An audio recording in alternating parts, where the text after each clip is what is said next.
Soap net and shikakai water செய்கிறதுக்கு இந்த மாதிரி நல்ல குவாலிட்டியாக இருக்க சோப் நெட் வாங்கிக்கோங்க. இந்த மாதிரி லோ குவாலிட்டி வாங்க வேண்டாம்.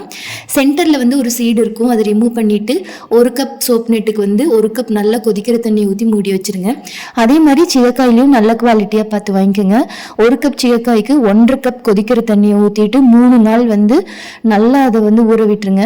3 நாள் கழித்து இந்த மாதிரி புளி கரைக்கிற மாதிரி நல்லா கரைச்சி விட்டுட்டு கம்ப்ளீட்டாக ஒரு ஜல்லடை வச்சு நல்லா ஃபில்டர் பண்ணி எடுத்துருங்க. சீயக்காய் வாட்டர் வந்து ரெடி ஆயிரும். சோப் நெட்டுக்கும் இதே மாதிரி நல்லா கை வச்சு பிசைஞ்சு விட்டோம்னா அந்த ஃபோம் வந்து நிறைய வரும்.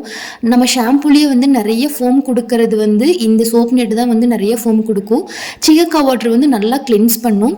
அதே மாதிரி வாட்டரை ஃபில்டர் பண்ணி எடுத்ததுக்கப்புறம் 25 ml வந்து பயோஎன்சைம் போட்டு நல்லா மிக்ஸ் பண்ணிவிட்டு ஒரு இன்னர் கேப் இருக்கிற பாட்டிலில் போட்டு இன்னர் கேப் போட்டு ஏர்டைட் லாக் பண்ணி ஸ்டோர் பண்ணி வச்சிட்டிங்கன்னா கெட்டு போகாது. ஷாம்பு செய்ய இந்த ரெண்டும் தான் வந்து ரொம்ப முக்கியமான ஒரு பொருள்.